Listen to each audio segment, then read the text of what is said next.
Bel, sigurado ka na ba sa impormasyon na nakuha mo? Walang duda. Nandito si Darren. Naku sis, kalma ka lang please. Hinay-hinay lang dahil buntis ka. Ay, ayun, naririnig ko sila ng kabit niya sa loob ng apartment. Babe, anong ginagawa mo dito? Oh, ba't mo tinulak yung babae palis sa kandungan mo? Naglalampungan kayo, di ba? Babe, Tuloy nyo lang. Panunuorin ko kayo. Hindi, nag-uusap lang kami. Mali ka nang iniisip. Babe! Mali! Mali! Bel! Anong gagawin mo dyan sa baseball bat na yan? Ay, Diyos ko! Babe! Wag! Yeah! Ay, sis! Magunos dili ka! Babe, sandali lang. Uy, babe, wag yung mga gamit, babe. Wag yung TV. Kakakuha lang natin yan. Babe, kumalma ka lang. Huwag mo basagin lahat ng gamit dito. At bakit hindi? Pero kung ginamit mo pambili nito, pero ko rin ang pinanguhulog mo dyan sa laptop mo, sa phone mo, pati dyan sa kotse mo. Magkaibigan lang kami. At ano palagay mo sa akin, tanga? Nakabalat panty ang babae yan, ganyan ang itsura mo? Lintik ka, nakatayo pa yan? Tapos sasabihin mo magkaibigan lang kayo? Pakinggan mo muna ako, At ano please. susunod mong sasabihin, ha? Na naglalaro lang kayo? Anong nilalaro nyo? Pen-pen di Sarapen o sausaw-suka? Babe, sorry. Teka, saan mo dadalhin yung sapatos ko? Babe, original yan. Kuya, ibigay mo sa mga tambay yung mga sapatos na yan. Lahat yan, ipamigay mo! Uy, akin na lang to ha. Ito yung Jordan na wala ako eh. Buti sakto sa size ko ha. Babe, huwag naman ganun. Akin yun. Ako ang bumili nun. Pera ko. Kaya akin din yon. Babe, sandali lang. Ay, huwag ang laptop ko at ang phone ko. Putang, hayop ka! Napakababoy mo! Dito mo pa talaga sa apartment natin ibinaya mo kang inido ang kabit mo? Wala kang konsensya, hayop ka! Buntis ako pero hindi ka na naawa sa amin ng anak mo! I'm sorry, babe.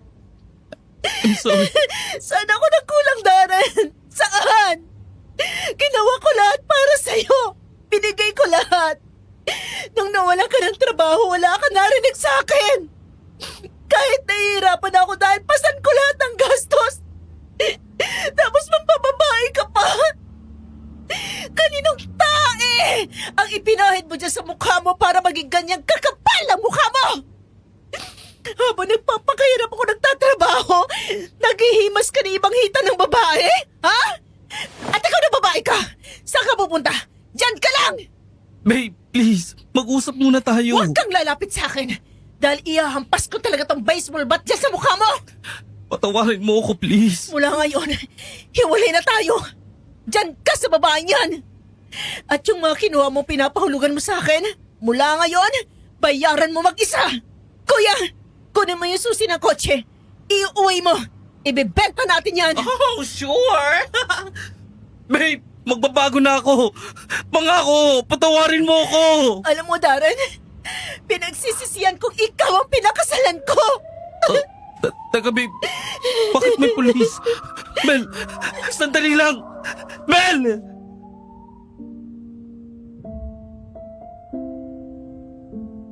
Alas 3:30 ng hapon, Sabado.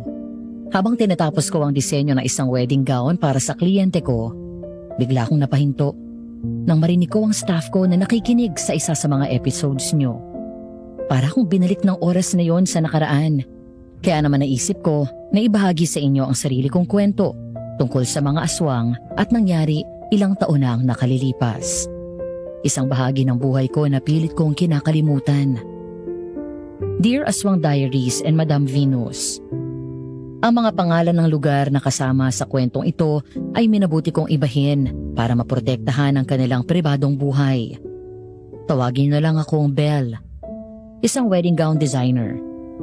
3 taon pa lang akong kasal at 3 buwang buntis sa unang baby ko nang mahuli ko ang asawa ko at ang kabit niya sa mismong apartment na pinaparentahan namin. Pinahuli ko siya sa mga pulis at pinakulong ko.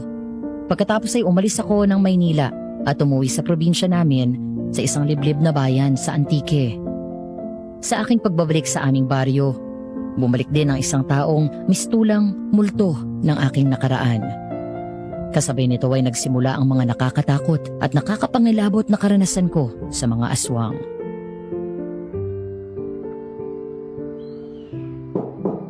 Belle, gising na. Breakfast is ready. Sige, susunod na ako. Bumangon ka na dyan at baka gutom na ang pamangkin ko. Napangiti ako at marahang hinimas ang tiyan ko bago bumangon. Matapos kong maipakulong ang asawa ko dahil sa ginawa niyang pambababae, minabuti ni Mami na iuwi ako sa probinsya namin hanggang sa mga anak ko, kung saan malayo sa asawa ko at sa lahat ng stress. Good morning, baby. Gutom ka na? Halika, baba na tayo ha. Anak, halika na dito at maupo ka na. Naghanda ako ng paborito mo. Wow, tinapa at fried rice, Mami.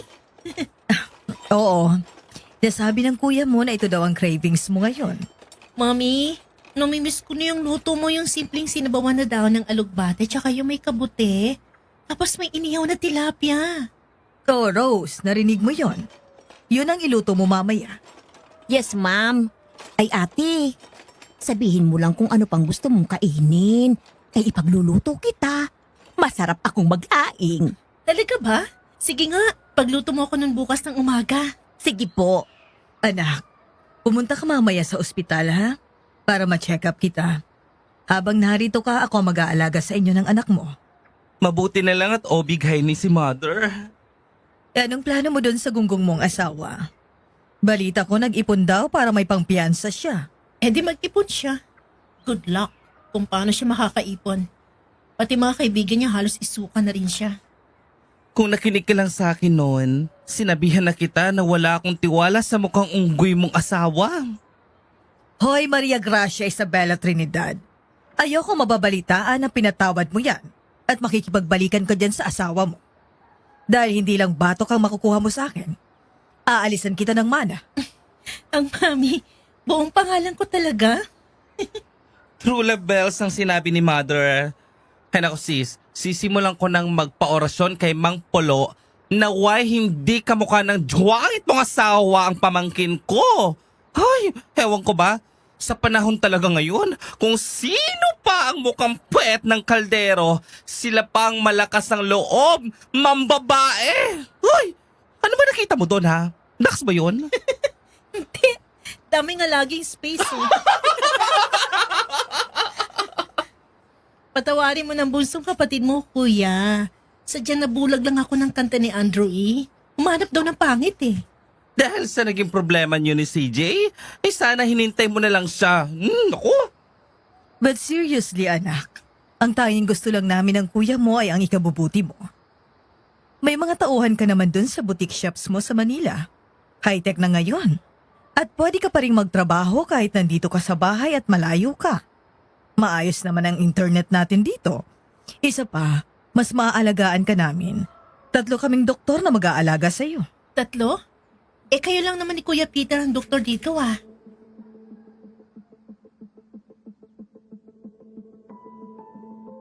Nagtaka ako nang nagkatinginan ng dalawa. Pagkatapos ay napalingon ako nang may pumasok na isa pang kotse sa garahe at bumaba ang isang pamilyar na lalaki sa driver's side. Natulala na lang ako nang makita kung sino yun.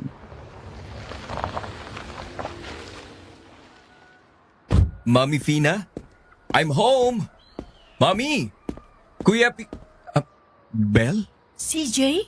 Si CJ ang isa pang doktor anak. Nakabalik na siya dito. Last year pa.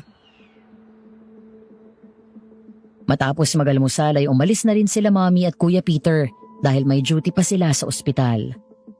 Mamayang after lunch pa naman ang check-up ko, kaya minabuti kong maglakad-lakad muna sa labas.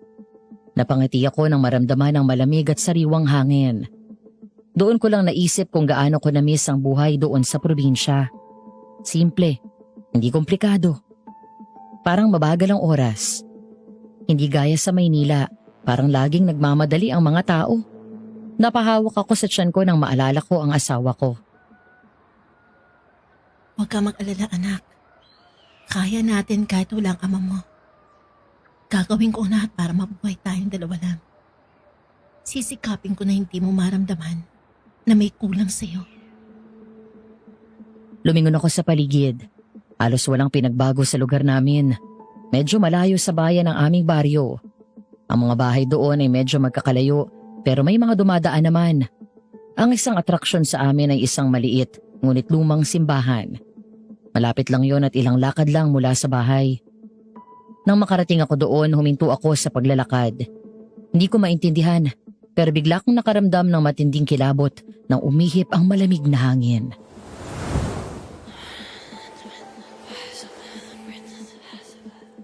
Bigla akong lumingon sa paligid nang marinig ang nakakatakot na tinig na yon na tila bumubulong sa tenga ko. Muli akong nangilabot. Ilang sandali pa ay napalingon ako sa lumang simbahan. Doon ko lang napansin na sira na yon at tila abandonado na. Napakunot-noo ako nang mula sa loob ay may lumabas na isang babae. Nakasuot ito ng wedding gown. May hawak na natutuyong isang bungkos ng bulaklak. Nakatayo sa harap at palakad-lakad na para bang may hinihintay ito. Sino kaya yon? Siya si Pauline. Taga rito siya sa atin at nakatira doon sa kakahuyan. May sira sa pag-iisip. Mang Polo, kayo pala. Bakit po nakasuot siya ng wedding gown? Ang kwento ng mga taga rito sa atin, hindi raw sinipot siya ng lalaking pakakasalan niya. Mula daw noon, ay nabalo tapos ayan.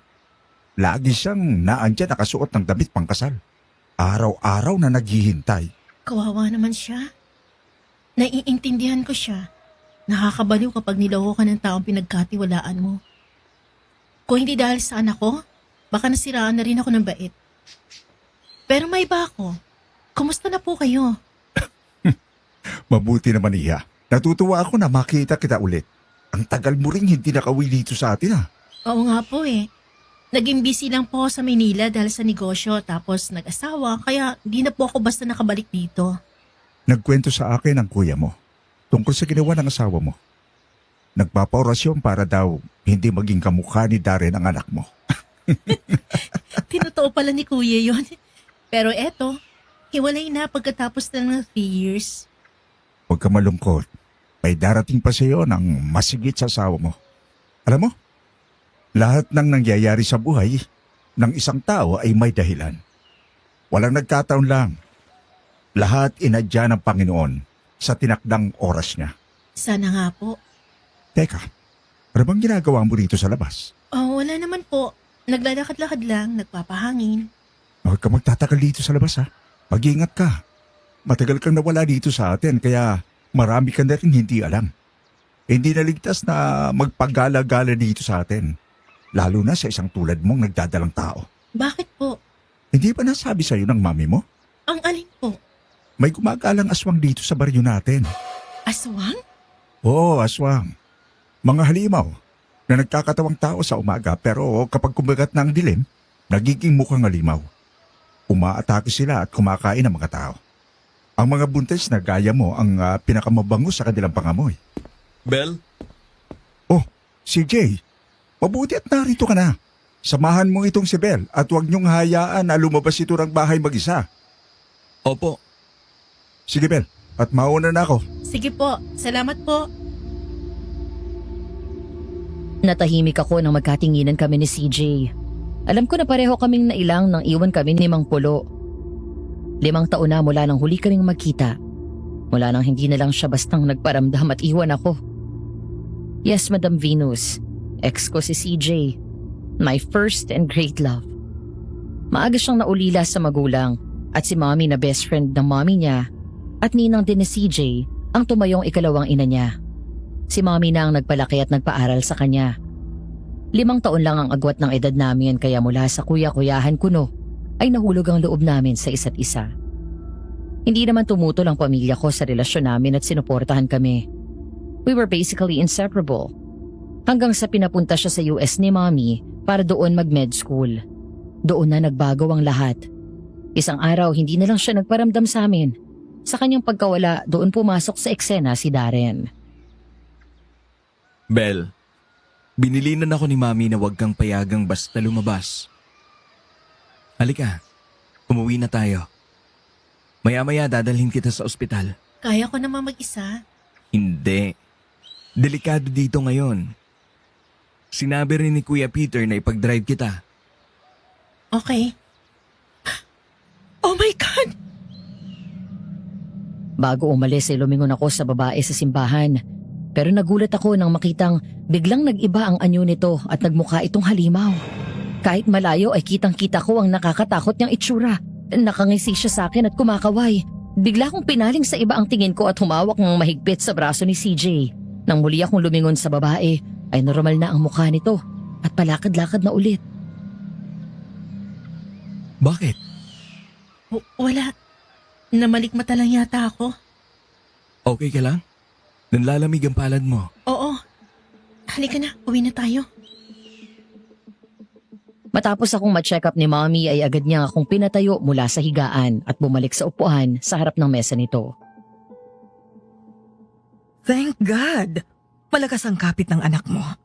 Ngayon nasa bahay ka, wala kang ibang gagawin kung hindi ako magpahinga. Kumain ka habang nagdi-design ka ng mga gowns mo. Itong reseta ng mga gamot at vitamins mo. Bilhin nyo ni CJ bago kayo umuwi. Mami naman, bakit hindi mo naman sinabi na nandito na ulit si CJ? Ang awkward tuloy. Ayaw niyang ipasabi. Dahil ayaw daw niyang makagulo sa'yo. Hindi ko tuloy alam kung paano kikilos kapag kaming dalawa na lang. Masasanay ka rin ulit sa presence niya. Kaya ka nagkakaganyan dahil matagal kayong hindi nagkita. Anak, sa tingin ko, ito ng tamang panahon para magkaliwanagan kayo sa nangyari noon. Di ko alam ha. Nahihiya na rin ako eh. Matagal ka nang gustong makausap ni CJ. Naghihintay lang siya ng tamang panahon. Ayaw naman daw niya kasing tawagan ka at simula ng away niyong mag-asawa. CJ? Mommy? Sige na, umuwi na kayo. Dumaan kayo sa butika bago umuwi at bumili kayo ng mga gamot. Sige po. Halika na, Belle. Bye ma'am. Uwi ka na maaga ha. Habang nasa kotse kami ni CJ ay pareho kaming tahimik. Parehong nangangapa sa sitwasyon. Hindi alam kung sino ang gustong unang magsalita.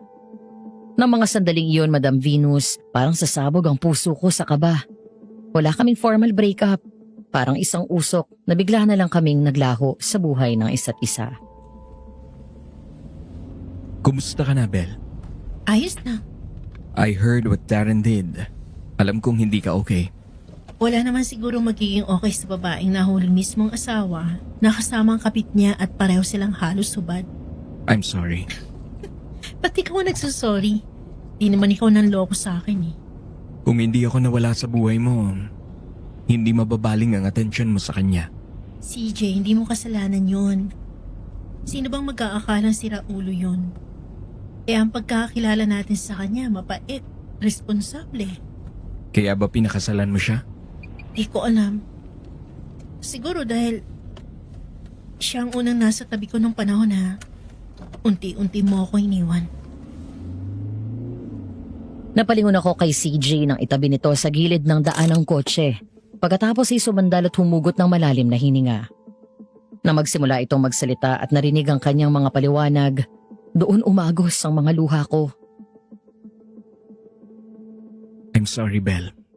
Alam kong napakalaki ng kasalanan ko sa'yo. Sobra kitang nasaktan. Ang laki ng naging pagkukulang ko sa'yo.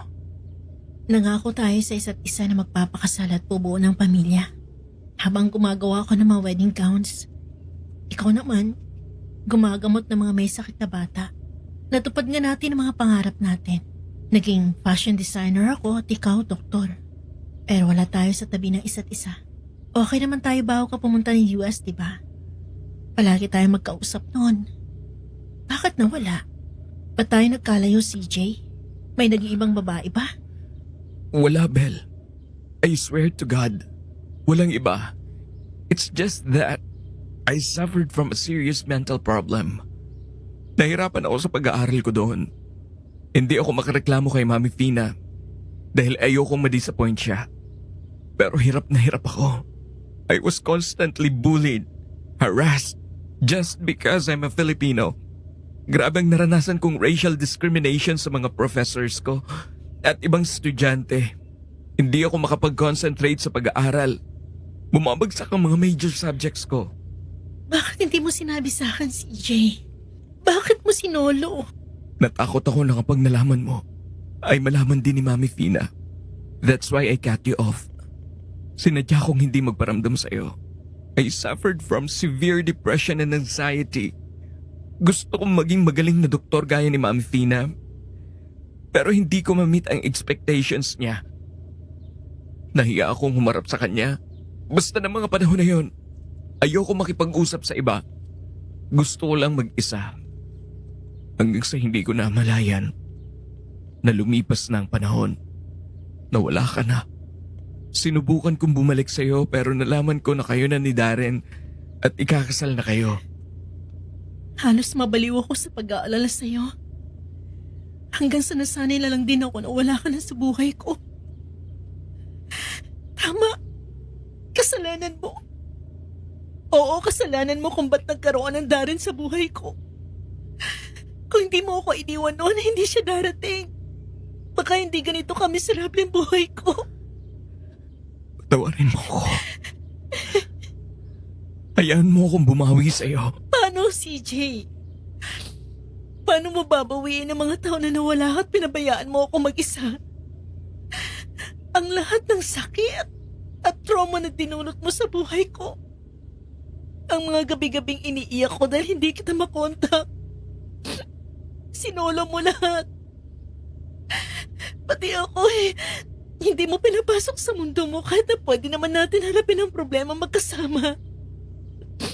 Even mom and kuya, you shut them off. Di ba pamilya na tayo? Dapat nagtutulungan tayo. Pero ba't mo kami itinaboy? Patawarin mo ako, Bel. At nung mawala ka, si Darren ang nariyan sa tabi ko. Di niya ako iniwan. Nung nanligaw siya, pumayag ako. Sabi ko, baka sa ganung paraan makalimutan kita. Naging masaya naman ako. Minahal ko siya. Ang akala ko magiging maayos na akong kasama siya. Pero 1 taon pa lang kami kasal. Nawalan siya ng trabaho. Sinubukan niya magnegosyo pero lahat nalulugi. Lahat ng gasto sa bahay, ako ang pumasan. Pinunasan ko ang luha ko at huminga ng malalim. Nabuhay ang sakit ng ginawa sa akin ni Darren at ang galit ko sa sarili ko dahil naniwala at nagpaloko ako sa isang gaya niya. Pero kahit wala siyang trabaho, nagtataka ako dahil panay ang kuha niya ng mga appliances. Lahat hulugan. Sinita ko siya. Sabi niya gagawin daw niyang fully furnished yung apartment unit namin.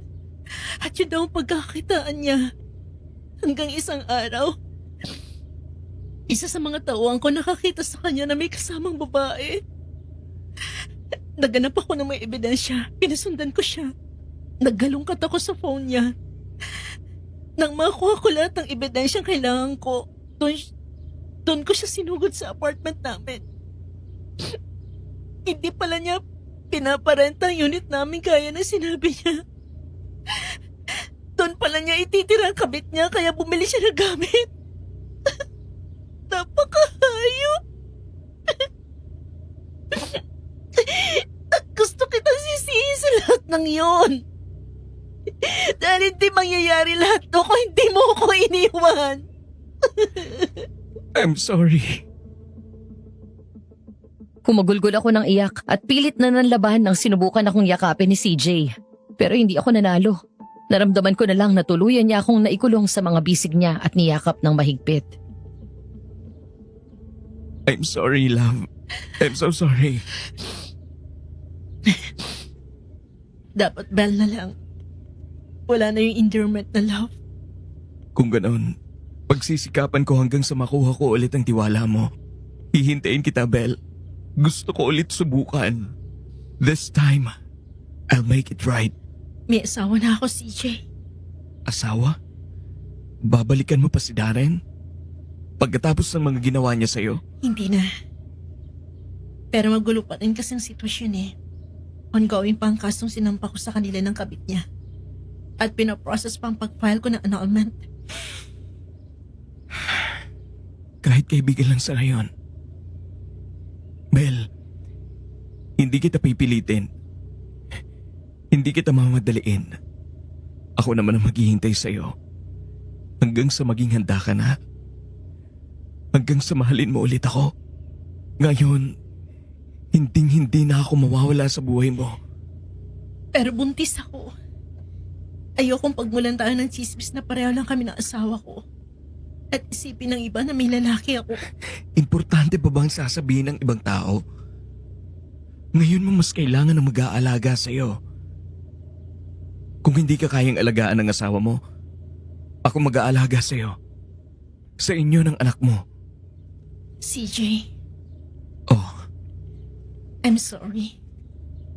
para saan? Dahil hindi kita nahintay. Dahil ang akala ko hindi ka nababalik. Sorry kung nasaktan kita dahil nagpakasal ako sa iba.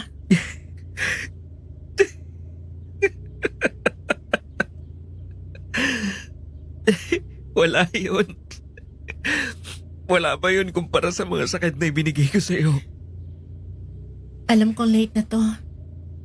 But congratulations. Dahil natupad mo ang pangarap mo. Isa ka ng doktor. Hindi mo naging madali para sa iyo ang mga pinagdaanan mo pero nalagpasan mo. And I had to sacrifice us para lang matupad yun. Pangako, babawi ako sa'yo. Kung may gusto ka, pagkain kahit ano, sabihin mo lang sa akin.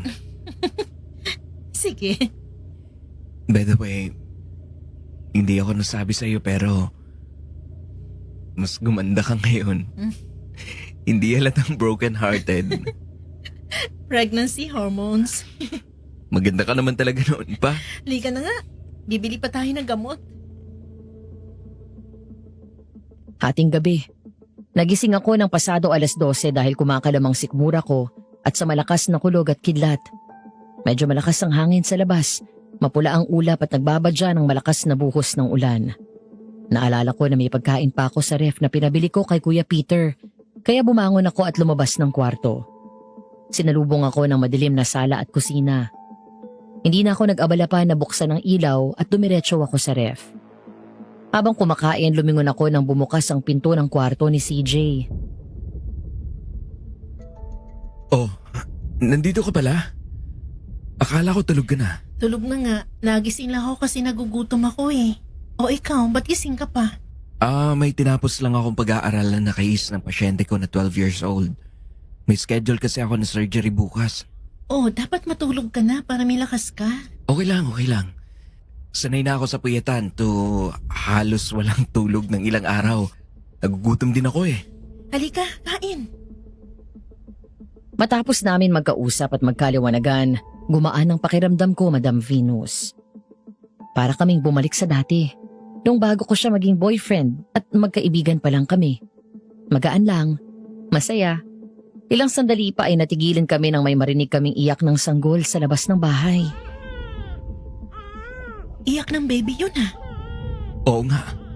Saan galing yun? Baka may nag-iwan ng anak niya sa labas. Sandali. Titingnan ko. Samahan na kita.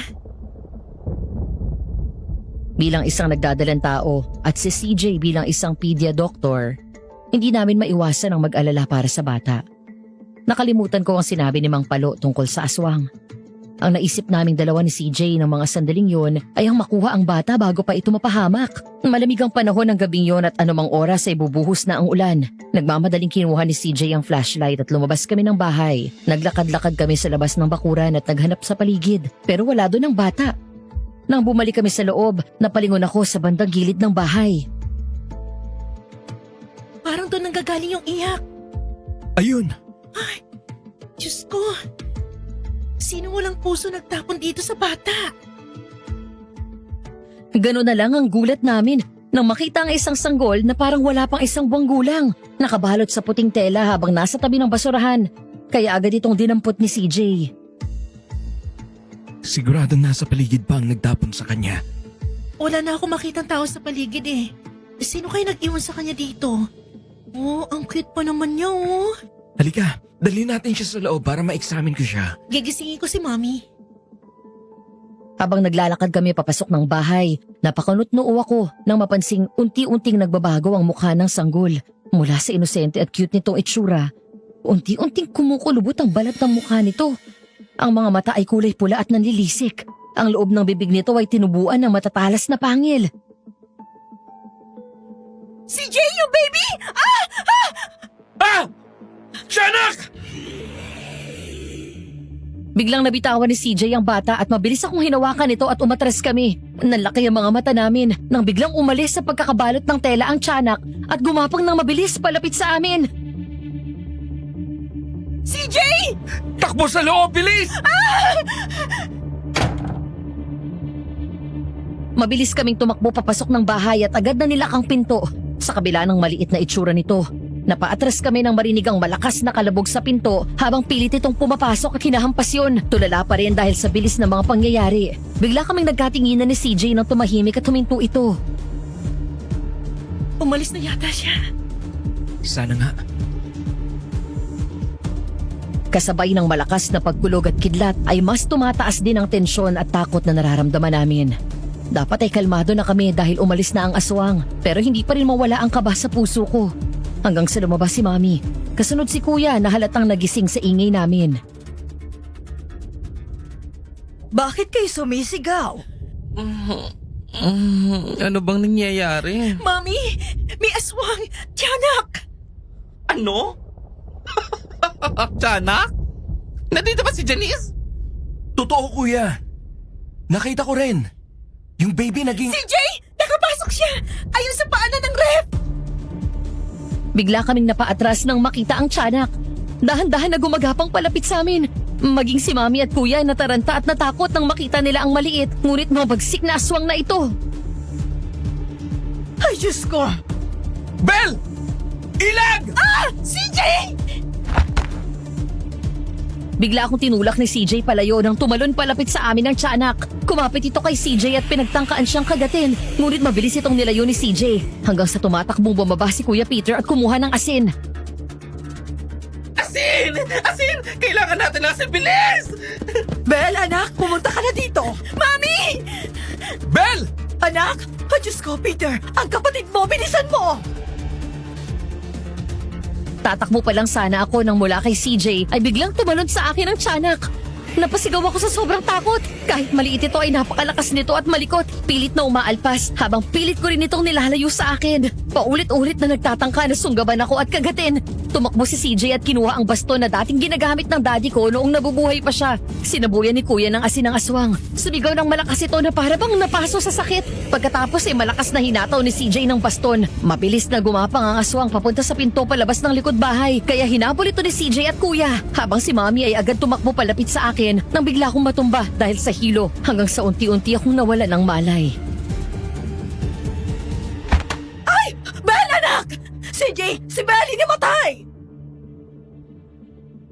Ayon kay Mommy dahil daw sa gulat ko sa mga nangyari at dala na rin ng matinding takot ay nawalan ako ng malay kagabi. Nagising din ako makalipas ng 30 minutes. Pagkatapos ay saka ko chinekap ni Mommy. Mabuti na lang at ligtas ang anak ko at hindi na paano. Pero pinagpahinga lang ako sa bahay at pinagbawalan ng magtrabaho. Bel? Pasok. Hi. Hello, Doc. Kumusta ang duty mo? Ayos naman. Medyo maraming pasyente sa ospital. Tapos na duty mo doon? Oo. Tapos mamayang 1 p.m., punta naman ako sa kliniko. 7 yung nakapilang pasyente ko. Anyway, kumusta ka na? Ayos naman. Ang baby mo? Anong sabi ni Mami Fina? Okay naman daw siya. Ligtas at healthy. Napangiti ako nang marahang haplusin ni CJ ang tiyan ko at ngumiti ito sa akin.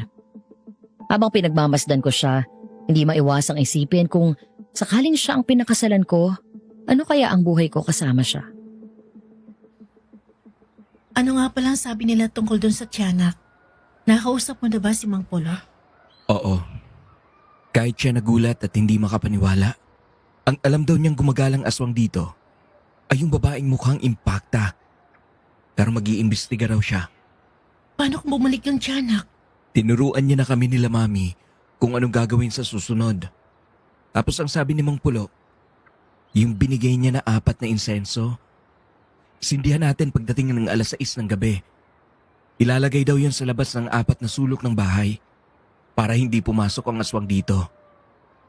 Yung mga pangontra naman, gaya ng bawang at asin, maglagay at magsabit sa bintana. Mabuti naman kung ganun. Halika, sabay na tayong kumain. Sige, susunod na ako. Tatayo pa lang sana si CJ nang pareho kaming lumingon sa phone ko matapos yung mag-ring. Natigilan ako nang makitang si Darren ang tumatawag. Nagkatinginan kami ni CJ. Ibig sabihin ay nakapagpiansa na ito at pansamantalang nakalaya. Nakapagpiyansang kumag. Sagutin mo tapos i-loudspeaker mo. Gusto ko marinig yung sasabihin niya. Mukhang nakaipon ka ng pampiyansa mo ah. Kanino ka nangutang? Wala ka naman pera. Sa kabit mo? Baby, salamat at sinagot mo ang tawag ko. Ano kailangan mo? Nakikiusap ako sa'yo. Pag-usapan natin to. Ayusin natin to para sa anak natin. Huwag mong gamitin ang anak ko. Mas lalong magiging miserable ang buhay niya kapag patuloy tayo nagsama. Nasaan ka ha? Pupuntahan kita. Uulitin ko sinabi ko sa'yo, Darren. Wala ka nang babalikan. Ang laki ko namang gaga kapag hinayaan ko bumalik ka sa buhay ko. Baby, 3 please. years! 3 taong pa lang tayong kasal pero nagawa mo na agad ako lokohin? Paano pa kapag nagtagal tayo? Pasensya na ha, pero hindi ako ganun kamartir. Hindi pa tayo tapos dahil hindi ako hihinto hanggat hindi ko kayo na ibabalik ng kabit mo sa kulungan. Nagkakamali ka na babaeng niloko. Dahil hindi ako iiyak lang sa sulok at magmumukmok. Marunong ako lumaban, Darren. Alam mo yan. Isabella, please. Nakikiusap ako sa'yo. Bel! Umangat ang tingin ko kay CJ nang agawin nito ang phone ko at siya mismo ang pumutol ng tawag. Pagkatapos ibinlock ang number ni Darren. Makakasama sa'yo kapag na-stress ka ng gusto. Hayaan mo na siya. Hayaan mo ng abogado mo ang umayos ng kaso mo laban sa kanya. Ang mabuti pa, bumaba ka na dyan sa kama para makakain ka na. Sabayin kita. Okay. Nga pala, nagkakagulo yung mga tao sa bayan. May nakita daw bangkay ng babaeng 7 buwan na buntis. Nawala daw yung bata. Tapos wala rin yung mga lamang loob ng nanay. Wala daw tinira eh. Pati puso at baga kinuha. Ay, ano ba nangyayari dito sa bayan natin? Pagdating sa kusina ay saktong naihanda na ni Manang Rose ang mesa. May nilabas si CJ mula sa isang paper bag at napangiti ako nang makita ang pagkain na binila nito sa paborito kong Chinese restaurant sa kabilang bayan.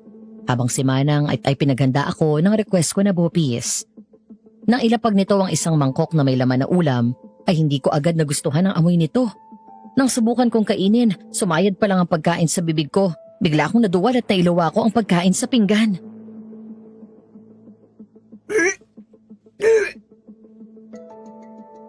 Napatakbo ako sa banyo at agad akong sinundan ni CJ. Pinagod nito ang likod ko habang suka ako ng suka.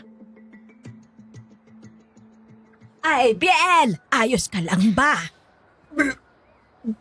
Manang, ano bang nilagay mo dun sa bopis? Ay, bakit? Anong bang lasa? Sobrang lansa sa lasat ang amoy malansa. Pakilayo yung ulam. Ayoko maamoy yan dito sa bahay. Manang pasensya na po. Pakialisin lang po yung ulam.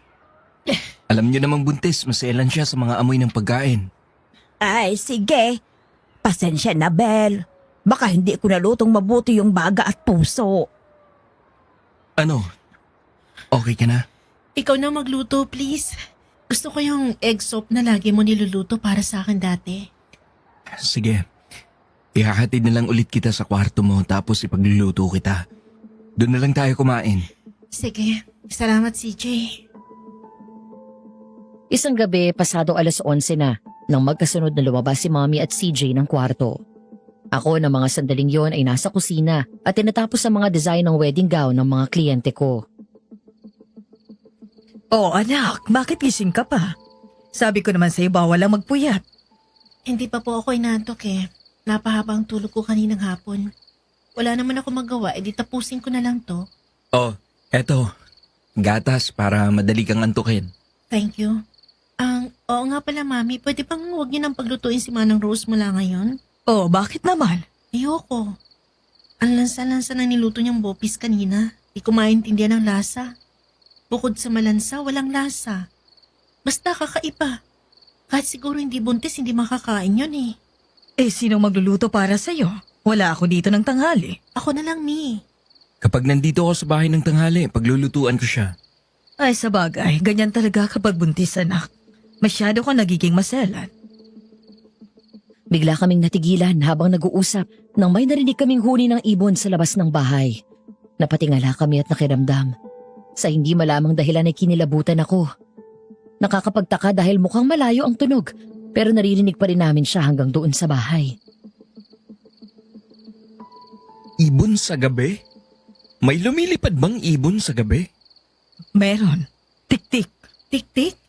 As in, aswang na tik-tik? Oo. Naamoy ng tik-tik na may buntis dito, kaya siya umaaligid.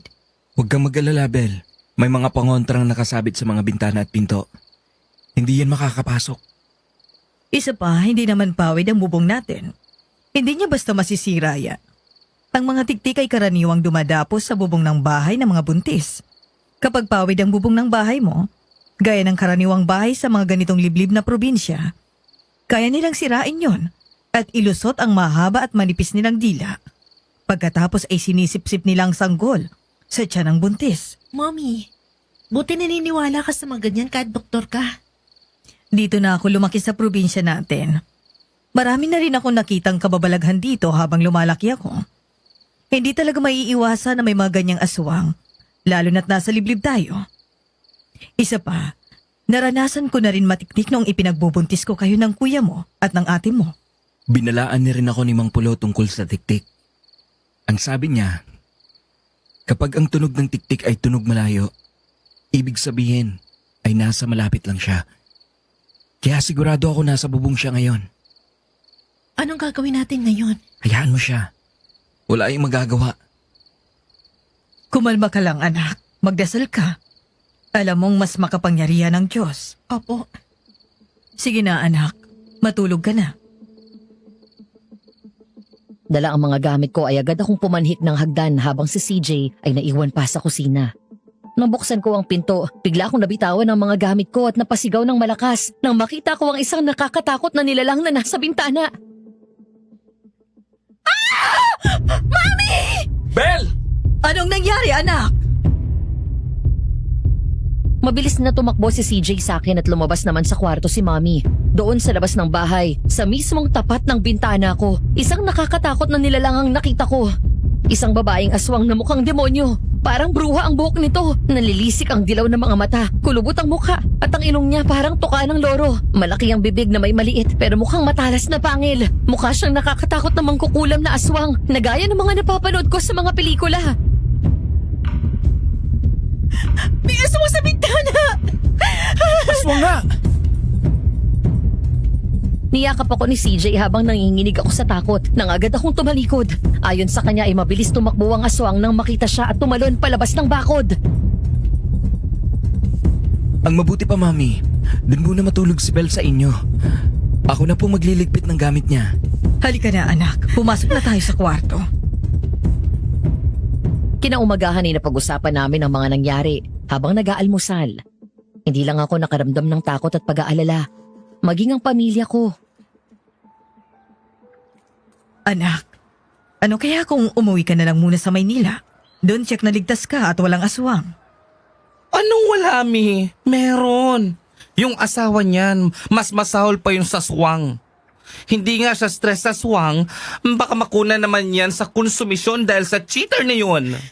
Tama si Kuya, Mami. Ayokong bumalik sa bahay namin dahil tiyak, aaraw-arawin ako nun sa pangungulit. Alam ni Darren ang bahay ng mga kaibigan ko na pwede kong puntahan at taguan. Pero anak, mas delikado dito. Mami, I'll be fine. Huwag ka mag-alala. Naniniwala ako na mas makapangyarihan ng Diyos sa kahit anong aswang demonyo. God is protecting me and my baby, kaya relax ka lang. Oo nga, Mami. Tsaka nandito naman ako eh. Hindi ko pababayaan si Bel. Naku, sabi sa iyo eh. Kung nakinig ka lang sa akin nung nababae ka, hindi ka na sana nagkaganyan. Noon pa man, hindi na kami boto dyan sa dari na yan. Eto na nga, hiwalay na eh. Kakausapin ko yung daddy ni Jeff. Yung kaibigan ko, abogado yon at malakas ang kapit sa isang judge. Hihingi tayo ng tulong para mapadali ang pag-process ng annulment nyo. Malakas ang kaso mo dahil matibay ang ebidensya na binigay mo sa mga pulis, lalo at buntis ka. Yung emotional stress na ibinigay niya sa'yo, hindi biro yon. Ay nako, wag niyo na nga pag-usapan ng taong yon. At baka mawalan pa kayo ng ganang kumain. Bel, day off ko ngayon. May gusto ka bang puntahan o pasyalan? O gustong kainin? Gusto ko lang ng sinuglaw na baboy. Yung inihaw muna tapos ginawang kilawin. Alright, sinuglaw. Magluluto tayo niyan. Tapos ano pa? Sinigang sa miso na salmon belly. Gusto mo? Oo, yun. Ay nako anak, masyado kang ini-spoil ditong si CJ. Parang siya ang ama ng baby mo. Sana nga siya na lang. Oh my God. Sana nga siya na lang. Hindi pa naman po huli ang lahat. Nasabi ko na to kay Bel, kuya. Ngayon, ako naman ang maghihintay sa kanya hanggang sa maayos ang problema niya kay Darren. Salamat CJ. Sa kabila ng mga nangyaring hindi maganda sa inyo noon, nariyan ka pa rin at hindi mo siya iniwan. Babawi ako sa mga naging pagkukulang at kasalanan ko sa kanya, Mami. Kaya ipanatag ninyo ang kalooban ninyo. Ako po ang mag-aalaga kay Belle at sa baby niya. Hindi mo naman obligasyon to, Beth. Thank you, CJ. Basta para sa'yo. Matapos kumain ay naglakad-lakad ako sa labas. Napahinto ako nang makita ko ang maliit na lumang simbahan. Lumapit ako doon at pumasok sa loob. Ang kisame ay sira na at bumigay na, kaya ang liwanag ay malaya nang makapasok doon. May mga halaman na rin na gumagapang sa pader na nasira at gumuhong dingding. Ang mga mahabang upuan na kahoy ay pinaglipasan na rin ng ulan at araw. Ang krus na sumisimbolo sa Diyos, hayun at buong-buo pa na nakasabit sa unahan. Nasisinaga ng araw ngunit hindi natinag ng kahit ilang bagyo at kalamidad na dumaan. Napangiti ako nang unti-unting bumalik sa nakaraan ang isip ko. Doon sa munting simbahan na iyon namin pinangarap ni CJ na magpakasal. Naging saksi ang simbahan na ito sa relasyon namin. Sa pagbuo ng mga pangarap na kasama ang isa't isa. Pero gaya ng nangyari sa simbahan na yun, lahat ng pangarap na yun ay gumuho. At ang tanging natira at nanatiling nakatayo ay gaya ng krus na yun. Ang malalim na pananalig ko sa Diyos na sana'y matapos na lahat ng sakit na pinagdadaanan ko. Panginoon, nagkamali po ba talaga ako na hindi ako naghintay ng kay CJ? Nagkamali ba ako na pinakasalan ko si Darren? Minahal ko siya. Naging tapat ako sa pagmamahal ko sa kanya, pero bakit ganun? Parang wala yung halaga sa kanya. Tanggalin niyo po ang sakit na nararamdaman ko, Panginoon. Alam ko na ikaw lang ang makakapaghilom sa puso ko. Nang matapos akong magdasal ay agad akong lumabas. Pababa pa lang ako ng hagdan nang magulat ako sa babaeng nakasandal sa pader sa bandang likuran ko. Napaatras ako dahil sa takot nang makita na nakasuot ito ng wedding gown.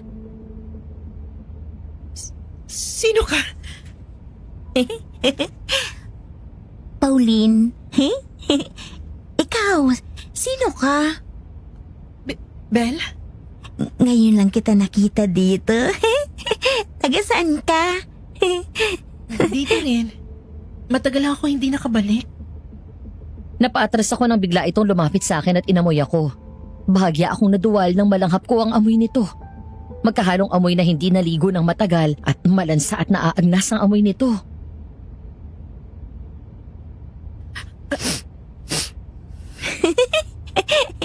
Ikaw nga! Ang alin? Ikaw yung usap-usapan ng mga tao dito sa baryo natin.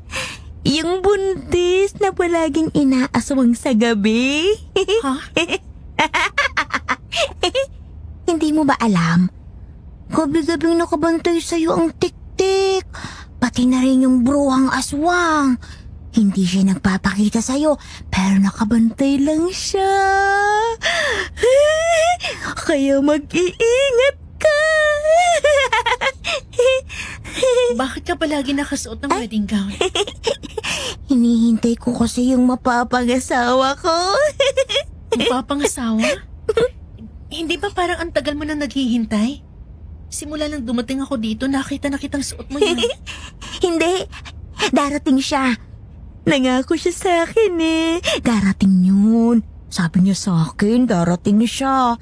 Tapos magpapakasal kami. Ipapakita ko sa kanya yung baby ko. Baby, may anak kayo? Shh! Huwag kang maingay. Hindi niya alam. Surprise ako sa kanya yun eh. Ayun. Ayun ang baby ko. Ayun ang baby ko. Umiiyak siya. Narinig mo? Ha? Narinig mo? Ayun ang baby ko. Umiiyak siya. Umiiyak siya. Tahan na, baby. Darating din si Papa.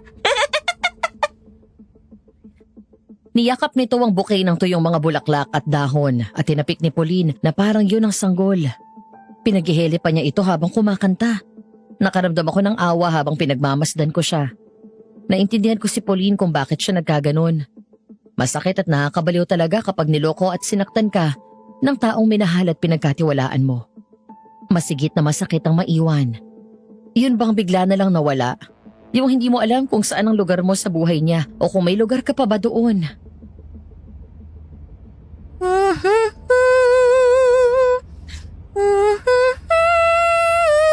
Tahan na, baby. Darating na si Papa. Uuwi na siya. Magpapakasal sila ni Mama. May ibibigay ako sa'yo sa susunod. Babalik ako dito. Talaga? Ano yun? May lumang wedding gown ako sa bahay. Ay? Hahanapin ko tapos ibibigay ko sa'yo. Sige. Sige, akin na. Pero Pauline, yung hinihintay mo, hindi na siya babalik. Mas lalo ka lang masasaktan kapag patuloy ka naghintay sa wala. Nagulat ako nang bigla akong hablutin ito sa braso at hinila ako palapit. Nakaramdam ako ng matinding kilabot nang may marinig akong angil na parang hayop na nagmumula sa kanya. Nang magsalita siya, doon ako mas lalong natakot nang biglang mag-iba ang boses nito. Babalik siya. Babalikan niya ako. Nangako siya. Nangako siya. Ikaw siguro ang dahilan kaya hanggang ngayon wala pa siya. Pauline! Ikaw yun! Nasasaktan ako! Nasasaktan ako! Napalingon ako nang makitang bumaba ng kotse si CJ at tumakbo palapit sa akin. Nang makita ito ni Pauline ay agad niya akong binitawan at tumayo. Naglakad papasok sa kakahuyan. Bel, ayos ka lang? Sinaktan ka niya? Hindi naman masyado. Lumingon kaming dalawa ni CJ nang mula sa malayo ay narinig namin ang iyak ng isang sanggol. Lumapit si Pauline sa isang puno at sa likod ay may dinampot na isang sanggol. Nakabalot yon sa puting tela at niyakap ni Pauline ito. Habang naglalakad palayo ay panay ang lingon nito sa akin habang tila may binubulong sa sanggol. Halika na, Bel. Umuwi na tayo. Lumipas ang mga araw na hindi nagpaparamdam ang mga aswang. Walang tiktik na gumagambala sa gabi. Dahil doon ay mas napanatag ako at muling bumalik sa kwarto ko at doon na muling natulog. Isang gabi habang mahimbing akong natutulog, naalimpungatan ako nang maramdaman ko na parang may sumampas sa kama. Pagkatapos ay nalanghap ko ang isang pamilyar na mabaho at malansang amoy. Mami, ano ba yung... Bigla akong napabalikwas ng bangon nang dumilat ako at nakita ang isang aswang na nakasampa sa kama. Nalilisik ang mga mata habang ang kamay nito ay nasa tapat ng tiyan ko. Ang matandang aswang na minsan ko nang nakitang nakasilip sa bintana. Hayun at nasa loob ng silid ko. Takot na takot ako ng sandaling yun, Madam Venus. Lalo na nang makita ko malapitan ng makapanindig balahibong mukha nito. Demonyo at hindi tao ang nasa harapan ko. Mami! CJ! Tulong!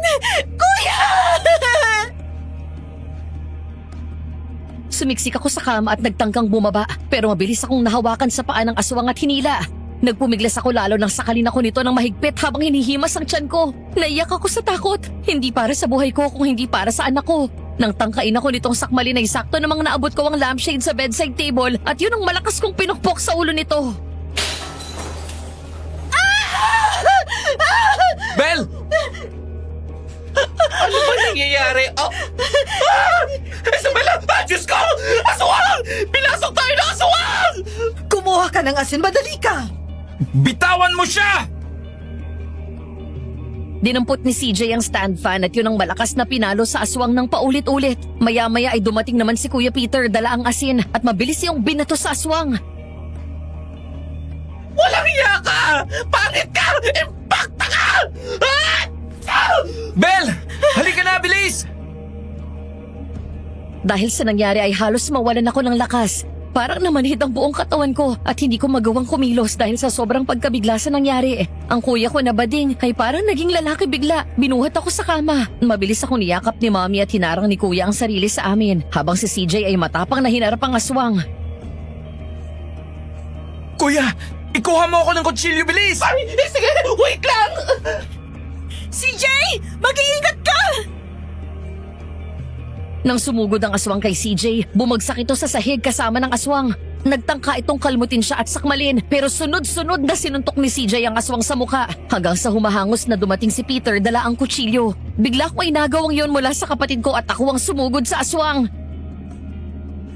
Tama na! Patahimikin mo na kami! Tama na! Diyos ko, Isabela!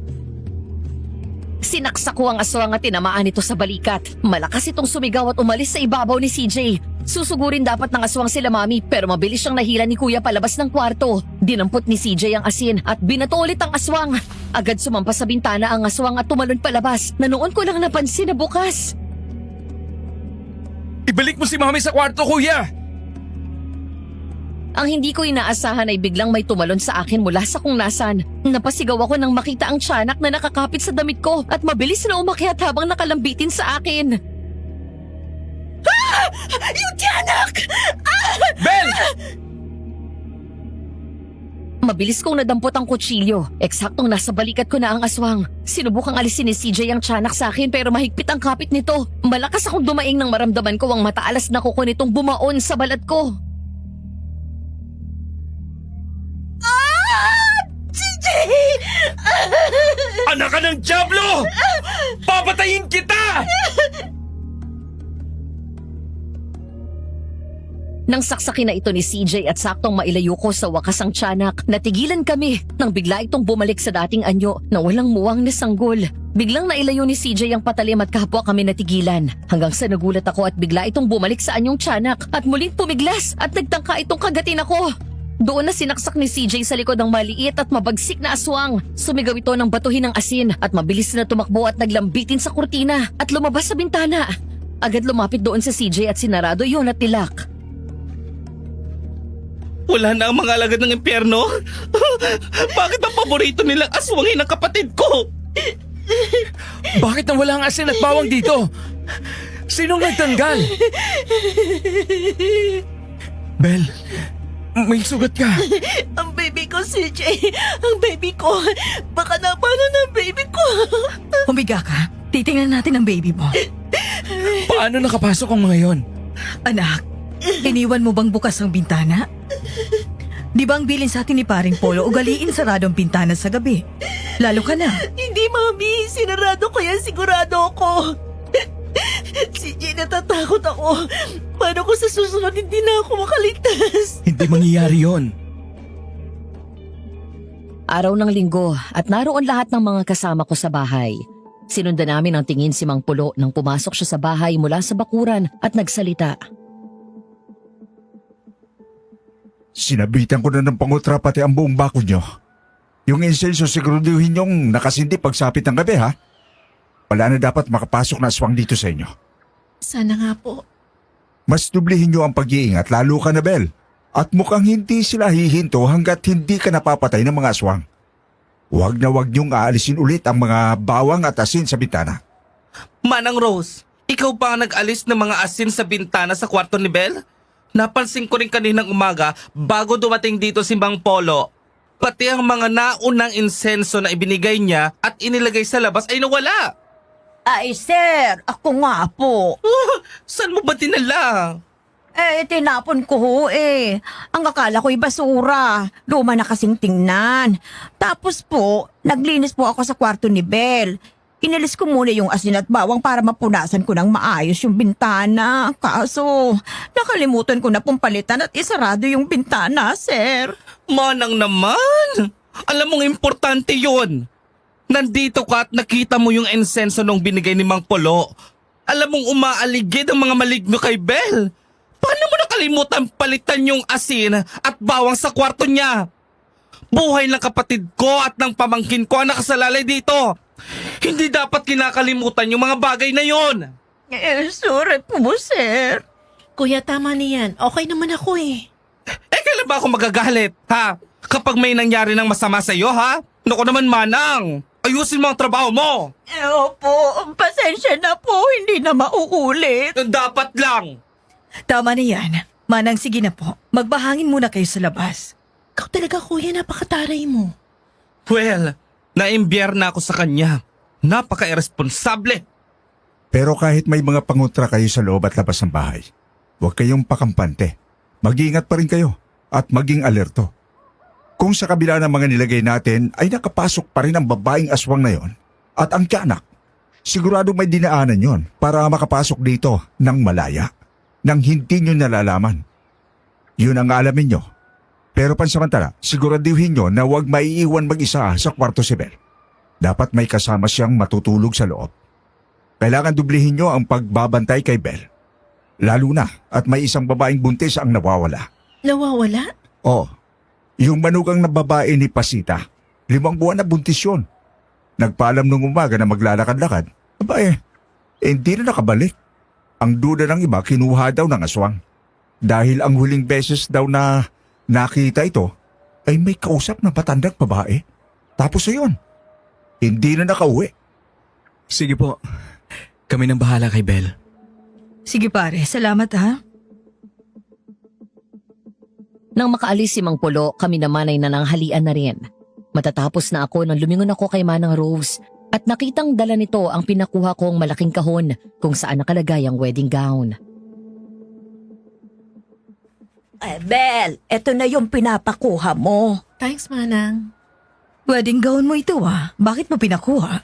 Ibibigay ko po kay Pauline. Sino? Yung baliw dyan sa lumang simbahan? Siya nga. Di ba sabi ko sa'yo huwag ka nang lalapit sa kanya? Hindi naman ako mag-isa eh. Magpapasama ako sa iyo. Dala ang wedding gown na naipangako ko kay Pauline. Kasama sa CJ ay pumunta kaming dalawa sa simbahan. Ngunit pagdating namin doon ay naabutan namin ng 3 binatilyo na binubuli si Pauline. Tumatawa habang binabato ito. Ay, yung baliw, oh. Baliw! Baliw! Aswang, umalis ka dito! Salot ka! Susumbong ko kayo sa asawa ko! Mga salbahe! Mga pangit! Hoy! Pangit ka! Tigilan nyo yan! Siraulo tong mga batang to ah. Pangit! Pangit! Ble! Sila salot! Sila ang aswang! Hi, Pauline. Ay, si ganda. Kaso, shh, huwag kayong maingay. Tulog ang baby ko dun, no? Sa ilalim ng puno. Dala ko na nga pala yung pinangako ko sa iyo. Nang ilapag iyon ni CJ at buksan ang kahon, namilog ang mga mata nito nang makita ang wedding gown ko. Sa katawan pa lang nitong balingkinitan, alam ko nang kasya yun sa kanya. Wow! Akin na to. Oo, para sa iyo. Yay! May bago akong damit. Wow, ang ganda-ganda. Baby, ang ganda-ganda oh. May bagong damit si Mami. Tsaka matutuwa ang papa mo nito. Mabilis na tumalikod sa CJ nang biglang hubarin ni Pauline ang damit nito. Kahit ako ay nagulat at mabilis na palingon sa paligid. Mabuti na lang at walang ibang tao doon. Pagkatapos ay agad sinuot ang wedding gown ko at tumakbo sa kamasayang umikot-ikot. Nagustuhan mo ba? Oo, ang ganda. Salamat. Walang anuman. Sana gumaling ka na. Kahit paano ay gumaan ang pakiramdam ko nang makita ang saya sa mga mata ni Pauline. Pero maya-maya, sa gitna ng sayang nararamdaman nito, ay huminto ito sa pag-ikot at pagsayaw nang bigla itong lumuha hanggang sa humagulgol ng iyak. Nangako ka. Sabi mo magpapakasal tayo. Sabi mo hindi mo ko iiwan. Nasaan ka na? Manloloko ka. Bel, ang mabuti pa umalis na tayo. Hayaan na natin siya. Ganyan talaga si Pauline. Biglang iiyak ng ganyan kapag naaalala lang yung nangyari sa kanya. Okay. Ang saya ay napalitan ng awa. Kung may magagawa lang ako para kay Pauline, Madam Venus. Habang naglalakad ako palayo, muli akong lumingon nang marinig ko na bigla namang tumawa si Pauline matapos umiyak. Manloloko ka. Iniwan mo ko. Hayop ka. Ang ganda ng damit ko. Ang ganda ng damit ko. La la la la la la la. Napalingon ako kay CJ nang hawakan nito ang kamay ko. Ngumiti ito sa akin. Isang klase ng ngiti na parang sinasabing, okay lang yan. Huwag ka nang malungkot. Aaminin ko, Madam Venus, nang maglapat ang mga palad namin, doon ko biglang na-miss ang mga panahon na boyfriend ko siya. Yung mga panahong parang solo namin ng mundo. Bel, I miss you. Uy. Araw-araw tayo magkasama, you miss me? Patawa ka. I mean us. Ikaw bilang girlfriend ko. Namimiss ko yung pwede kitang tawagin na akin. Yung tinatawag kitang love. Yung pwede ako maglambing ng malaya sa'yo. Hindi yung ganito. Na parang nag-aalangan ako. CJ, alam mo naman na... I still love you, Belle. Nagsisisi ako na hinayaan kitang mawala noon. Nagsisisi ako na naging mahina ako at nagpatalo sa depresyon. Sana hindi pa huli ang lahat sa atin. Hindi ko sinasarado ang pinto ko para sa'yo, CJ. Pero sa ngayon, hayaan mo muna makamove on ako sa mga nangyari sa akin. Gaya ng sinabi ko sa'yo noong una tayong mag-usap, mula nang dumating ka rito, handa ako maghintay sa'yo. Huwag kang magmadali dahil hindi naman ako aalis sa tabi mo. Salamat, CJ. Ngumiti si CJ sa akin nang bawiin ko ang kamay ko mula sa kanya. Alam kong naiintindihan niya kung may distansya man ako. Malapit na kami sa bahay nang may matanaw akong isang pamilyar na mukha. Natigilan ako nang humarap ito at makita si Darren. Anong ginagawa niyan dito? Belle? Baby? Palapit pa lang kami nang tumakbo si Darren sa akin. Pagkatapos ay agad akong niyakap ng mahigpit. Pinakiramdaman ko ang sarili ko ng mga panahon na yon, Madam Venus. Madam Venus, I felt nothing but disgust. Wala na ang excitement at pananabik ko na makita siya. Nang lumingon ako kay CJ ay nakita kong umiwas ito ng tingin at bakas ang selos sa mukha nito. Baby, miss na kita. I'm sorry, please. Bumalik ka na sa akin. Umuwi na tayo, ha? Umalis ka na. Belle naman, magbabago na ako. Please, bigyan mo pa ako ng isa pang pagkakataon. Iurong mo na ang kaso. Ang sabi ko, umalis ka na. Ayoko na. Nakapag-file na ako ng annulment. Hindi. Hindi ko pipirmahan yun.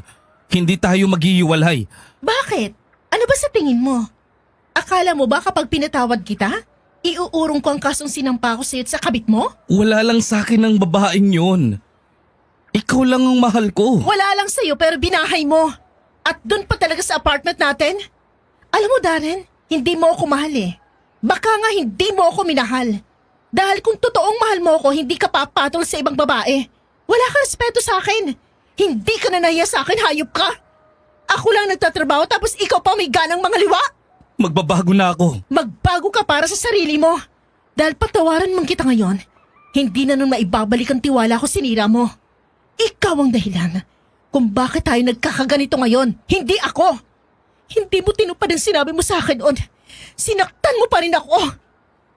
Akala mo siguro na magmamakaawa ako sa inahiwalayan ng babae mo at bumalik sa akin, no? Ha? Hindi! Magsama kayo! Doon ka sa kanya! Magsama kayo hanggang kulungan, hanggang kamatayan! Tinulak ko si Darren palayo, saka nagpatuloy sa paglalakad. Habang si CJ ay hindi nakikialam at nakadistansya lang sa amin. Umabol si Darren at pilit akong hinila pabalik. Hanggang sa pinilit niya akong halikan at wala akong ibang naramdaman kung hindi pandidiri. Isipin pa lang nahahalikan niya ako. Alam kong babalik ka rin sa akin, ha? Kailangan mo ko, Bel. Sige na. Ano ba? Bastos ka! Doon na kumilos si CJ. Bigla nitong tinulak si Darren sabay suntok ng malakas sa mukha nito. Nagulat ako sa ginawa niya at agad pinigilan nito ng akmang susugod ulit. Kitang-kita ko ang matinding galit sa mukha nito. Hindi ko alam kung nabanggit ko na Madam Venus, pero dating malapit na magkaibigan si Darren at CJ mula pa nung high school. Doon sa probinsya namin sa Antique kami sabay-sabay na lumaki at naging magkaibigan. Gago ka! Mas gago ka! Ayaw nga ni Bel, bakit ka nagpupumilit? Hoy, CJ! Huwag kang makikalam dito, ha? Problema namin mag-asawa to! Makikialam ako dahil bastos ka! Ano bang papel mo dito, ha? Ha? Sino ka ba sa akala mo? Bakit ka pumapapel, ha? Ano? Gusto mong agawin sa akin si Bel? Tarantado ka! Ikaw pa may gana magsabi sa akin ng ganyan, ha? Ang kapal talaga ng mukha mo! Ikaw ang umagaw kay Bel sa akin! Ang dali mo namang makalimot, pare. Gusto mong ipaalala ko sa'yo? Noong hirap na hirap ako at depressed na depressed, binilin ko sa'yo si Bel. Sabi ko bantayan mo. Habang inaayos ko ang sarili ko. Lagi ako nagchat sa'yo. Tinatanong kita kung kumusta na siya. Kung sinasabi mo ba ang mga message ko sa kanya. Pero binabasa mo lang. Sinabi ko sa'yo na babalik ako. Babalikan ko si Bel. Inaayos ko lang ang sarili ko. Pero anong ginawa mong hayop ka? Binlock mo ako! Tapos nalaman ko na lang kakasal na kayo? Totoo ba yon, ha, Darren? Totoo bang sinabi ni CJ? Ang sabi mo sa akin noon, kinalimutan niya ako at hindi na siya babalik.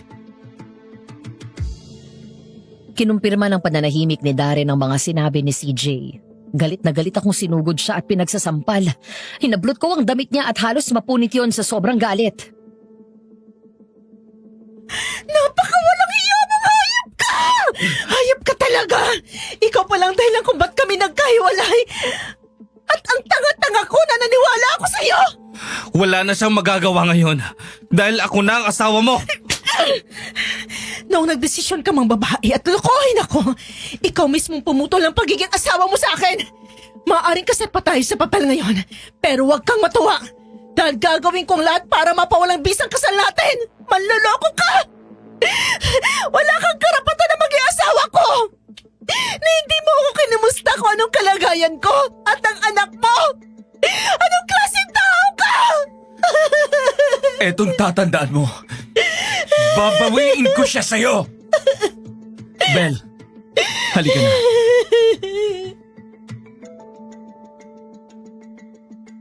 Pasado 7:00 ng gabi, habang nagluluto si Mommy at ako naman ang naghihiwa ng iba pang rekado na ilalagay sa pakbet, si CJ at Peter ay pinag-aaralan ng medical case ng pasyente nila. Biglang banggitin ni Kuya ang nangyaring komprontasyon naming tatlo nila Darren kahapon. Nachika ni Manang na pumunta daw dito si Darren kahapon at ginombag nitong si CJ. Ang kapal naman ang mukha niyang pumunta pa dito. At ano, nakikipagbalikan? Ano pa nga ba? Napakasinungaling niya, Mami. Sinadya niya kaming paglayuin ni Bel noong may problema ako sa US. Hayaan niyo siya. Bilog ang mundo. Lahat ng ginagawa natin, mabuti man o masama, may kapalit. Maaring nagtagumpay siya noon na paghiwalayin kayo. Pero matitikman din niya ang karma niya. Kung makaasta, akala mo, Dax! Ikaw talaga, anak. Walang preno ang bibig mo. Oh, sa true lang naman ang sinasabi ko. Teka lang. Nasaan nga pala si Rose? Parang kanina ko pa siya hindi nakikita. Oo nga no. Baka lumabas lang po. Ilang sandali pa ay napunta sa labas ng bahay ang atensyon namin nang marinig ang boses ni Darren sa labas. Sumisigaw habang malakas na kinakalampag ang gate. Agad akong napatingin sa oras. 7:00 ng gabi. Ang oras kung saan nagsisimulang maghasik ng lagim ang mga aswang. Bel! Lumabas ka dyan, Bel! Bel! Ako nang bahala sa kanya. Dito ka lang. Huwag ka na lumabas ng gate. Baka bigla may aswang na dumating eh. Pero hindi nakinig si CJ. Mula sa bintana ay nakita kong umatras si Darren nang lumabas si CJ. Nagulantang ako nang biglang sapakin ni CJ si Darren at doon nagsimulang magbugbugan ng dalawa. Hindi ko na naisip ang aswang ng mga sandaling yon, Madam Venus. Basta na lang akong lumabas para pigilan ang mga ito bago pa sila magpatayan. Tama na, Darren! Tumigil ka na! Ako ang asawa mo. Kaya ako dapat ang kampihan mo. Wala sa lugar yung galit mo. Umalis ka na dito. Hihiwalayin mo ko? At ano tapos babalikan mo yan? Hindi kami dapat nagkahiwalay in the first place. Kung hindi dahil sa'yo. Umalis ka na dito, Darren. Kung mahal mo pang buhay mo, umalis ka na. Delikado dito kapag gabi, maraming aswang na gumagala. Ilang beses na ako nalagi sa panganib dahil sa kanila. Aswang? Huwag mo nga binibilog ang ulo ko. Ang sabihin mo, balak mong sumama sa lalaking yan. At siya pa rin ang mahal mo, di ba? Aminin mo na, Bel. Ako ang asawa mo, pero iba ang laman ng utak at puso mo. Si CJ pa rin hanggang ngayon, di ba? Nasaan ang respeto mo sa akin? Hoy! Huwag mo mabanggit sa akin ang tungkol sa respeto, ha? Minahal kita, Darren. Kaya nga kita pinakasalan eh. Kung hindi ka naniniwala, wala akong magagawa. Wala kami relasyon ni CJ. Hindi tayo magkatulad. Dahil kung meron man walang respeto dito, ikaw yon. Nung araw na pinili mo lokohin ako, dun pa lang, hindi mo na ako ng respeto. Bigla kaming napaatras nang mula sa likod ng puno sa bandang likuran ni Darren ay lumabas si Pauline. Suot ang damit pang kasal na binigay ko. Lumapit ito kay Darren at biglang yumakap sa liig nito.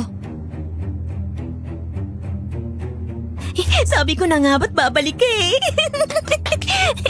Bel, siya yun. Siya yung pakakasalan ko. Dumating siya. Ano? Paano siya? Pauline?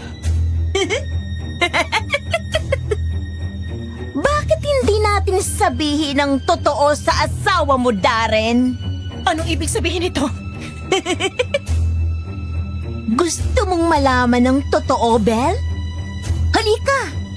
Sasabihin ko sa'yo sa harap mismo ng simbahan. Nagulat kami ni CJ nang biglang sakalin ni Pauline si Darren ng isang kamay at kinaladkad ito. Sa unang tingin ay parang mahinhin ito kaya hindi ko akalain na ganun ito kalakas. Na kahit anong piglas ni Darren ay hindi nito makawala kay Pauline. Pauline! Sandali lang! Sinundan namin sila hanggang sa makarating kami sa lumang simbahan. Halos mapatalon ako sa gulat nang biglang tumunog ang kampana. Umalingaw-ngaw sa paligid ang nakakatakot na tunog na yun. Inalis ni Pauline ang kamay sa leeg nito pero hinablot naman niya ang kwelyo ng t-shirt ni Darren. Kitang-kita namin ni CJ ang matinding galit sa mata nito sa puntong napaluha ito. Pauline! Ano bang nangyayari? 5 taon. 5 taon ang relasyon naming dalawa pero sa buong panahon na yon, nilihim niya ako. Kilala ko kayo bilang mga kaibigan niya pero hindi niya ako makuhang ipakilala sa inyo. Mas gusto daw kasi niya na pribadong relasyon namin. Noong umalis si Seiji papuntang Amerika, doon siya nawala ng oras sa akin at ibinungo sa iyo ang panahon niya. Binilin ka daw kasi sa kanya ng kaibigan niya. Inintindi ko yun kahit silos na silos ako. Mahigit 1 taon na gano'n ang setup namin na halos hindi niya ako pinupuntahan o tinatawagan man lang. Pero nawala ang selos ko nang sa wakas, yayain niya na ako ng kasal. Ako ang nag-ayos ng lahat habang nasa Maynila siya at nagtatrabaho. Dumating ang araw ng kasal namin. hindi siya dumating. Alam mo kung bakit, Bel? Dahil ang araw ng kasal namin, yun din ang araw na kinasal kayong dalawa. Ikaw ang pinakasalan niya sa halip na ako! Patawarin mo ko. Hayop ka, Darren! Napakawalang hiya mo! Noon mo pa pala ako niloloko! Napakagago mo! Hindi ako makapaniwalang naging kaibigan kita. At alam mo ang pinakamasakit sa lahat? Nung malaman ko na kinasal siya sa iba, pinuntahan ko siya dahil natuklasan ko na buntis ako. Pero anong sabi mo? Hindi mo ako pananagutan dahil hindi sa'yo ang bata. Kahit alam mong ikaw ang unang gumalaw sa akin at wala ako naging ibang lalaki. Hinintay kitang bumalik dito! Hindi para ituloy ang kasal, kundi para maningil lang utang! Para malaman mong nagkamali ka ng babaeng niloko! CJ, naging aswang si Pauline. Kamukha niya yung aswang na sumalaki sa akin. Siya yung gustong pumatay sa akin. Pagbabayaran mo ang lahat ng sakit na dinulot mo sa buhay ko! Sa anak ko, pinaasa mo ko. Ginawa mo akong tanga. Mas masahol ka pa sa aswang na kagaya ko! Pulis! Huwag kang mag-alala. Wala akong balak na patayin ka. Wala akong interes na kainin ang lamang loob mo dahil baka malason ako sa itim ng pagkatao mo. Pero sisiguraduhin ko na habang buhay kang magdurusa at mag-iisa bilang kabayaran sa mga kasalanan mo sa akin at sa anak ko! Tama na! Patawarin mo ko! Tama na!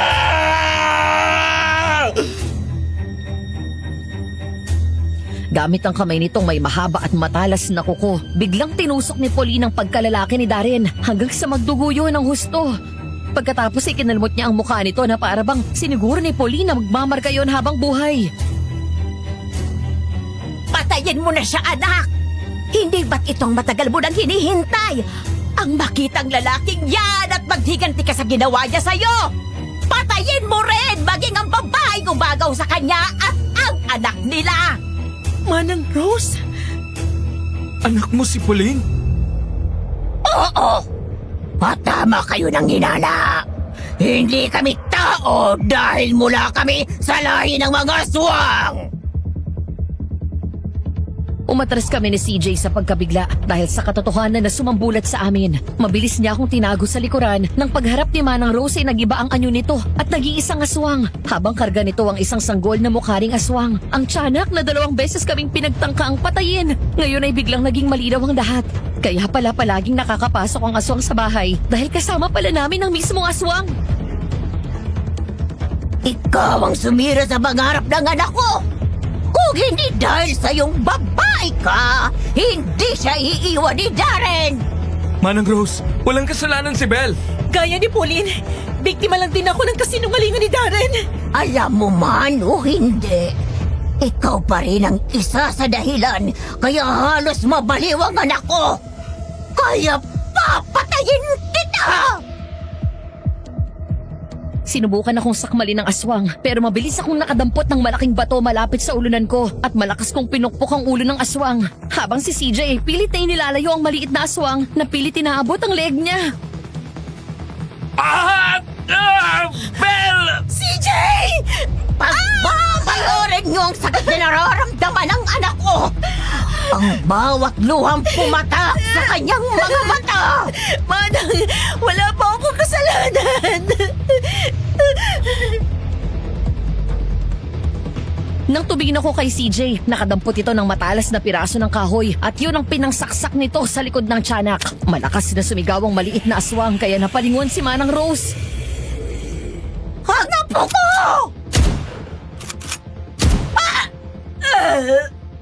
Nay! Hanggan ako! Bumagsak ang dalawang aswang. Tumakbo palapit sa akin si CJ at agad akong inalalayan tumayo at niyakap ng mahigpit. Nang lumingon kami ay nakita namin si Mang Polo na may dalang shotgun. Kasunod nito si Mami at si Kuya Peter. Ang kala ko, huli na ako eh. Anak? Mami? Nasaktan ka ba? Ikaw, CJ. Hindi naman po. Okay lang ako, Mami. Ikaw aswang ka. Wala akong kamalay-malay na ikaw ang salot na pumapatay ng mga tao dito sa baryong ito. Hindi po ako. Hindi po ako ang pumapatay, ang nanay ko. Hindi ako ipinanganak na aswang. Isa akong normal na tao na pinanganak ng nanay kong aswang. Nung gabing yun, na matapos akong hindi siputin ni Darren, kinagat ako ng nanay at ginawa niya akong aswang para daw may lakas akong gumanti sa nanloko sa akin. Pinakain niya ako ng pilit ng laman ng tao.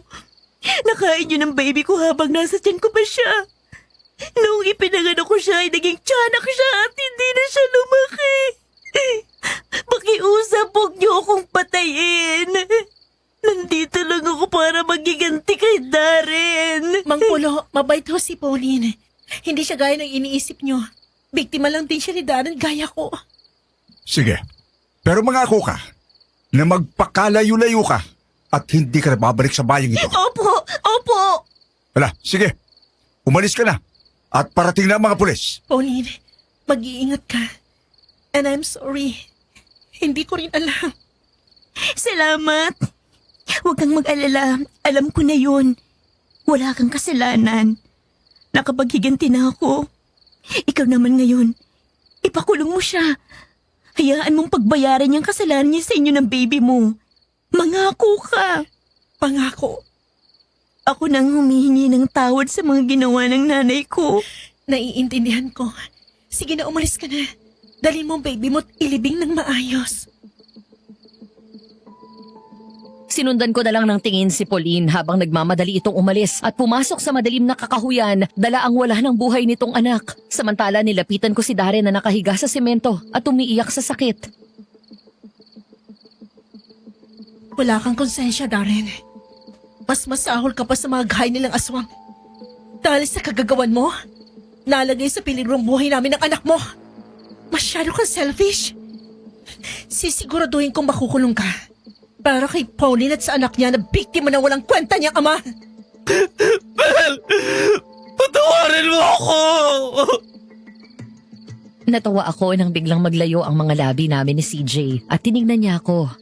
Pagkatapos ay muli naming hinalikan ng matagalang isa't isa. Saka natawa kami nang magkatinginan ulit. 2 buwan matapos kong manganak, hindi na rin ako nakapagpigil nang magdesisyon akong tanggapin muli si CJ sa buhay ko. Dahil sa pagpupursige nito, muling tumibok ang puso ko para sa kanya.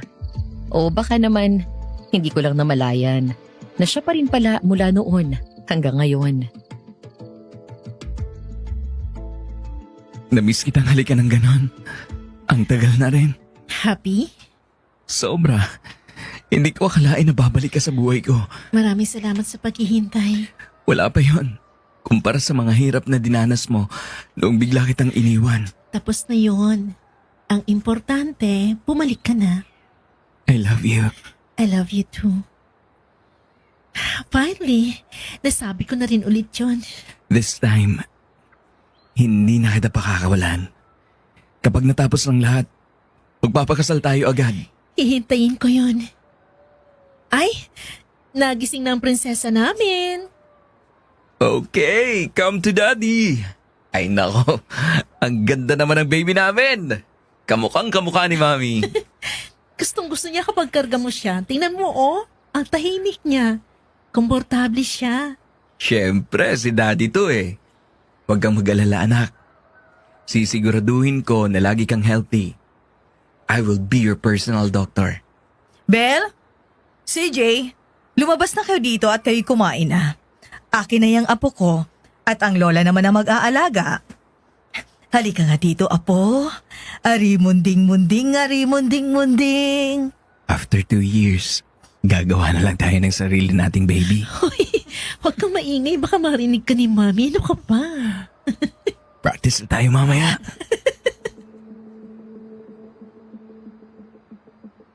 Makalipas ang 3 taon, sa wakas ay naanal na rin ang kasal namin ni Darren. Habang siya ay tuluyang nakulong at nasentensyahan ng 6 na taon kasama ang kabit niya. Matapos ang nalaman kong ginawa nito kay Pauline, tuluyan akong nawala ng awa sa kanya. Pero sa kabila ng lahat, alam kong darating ang araw na mapapatawad ko rin siya. Ngayon nga ay kasal na kami ni CJ at 3 na ang anak namin. Kasama na doon ang anak ko kay Darren na tuluyan niyang inadopt. Napagdesisyon na naming 2 na kahit ganun si Darren, ay ayaw namin ipagdamot sa kanya ang karapatan bilang ama. Kapag malaki na ang bata ay kami mismo ang magpapakilala sa kanya sa papa niya. Madam Venus, minsan hindi ko maiwasang itanong sa sarili ko, bakit may mga taong gaya ni Darren? Bakit mas gusto nilang manloko? Bakit kailangan nilang manakit ng damdamin ng iba sa halip na maging tapat sa kanilang nararamdaman? Bakit mas gusto nilang paglaruan ng damdamin ng ibang tao? Isang bagay ang natutunan ko sa mga nangyari sa amin ni Pauline. We create our own demons and we create our own karma. At kadalasan ang nagiging biktima ay yung mga inosenteng tao na ang tanging kasalanan ay nagbigay ng kanyang tiwala. Maraming salamat po sa pagtunghay nyo sa kwento namin ni Pauline. Sana ay nagustuhan nyo at may natutunan kayo. Huwag po nating kalimutan na mag-like, share at subscribe at hit ang notification bell para ma-update kayo kung may bagong video ang channel na ito. Hanggang dito na lang po at more power sa Aswang Diaries. Nagmamahal, Belle.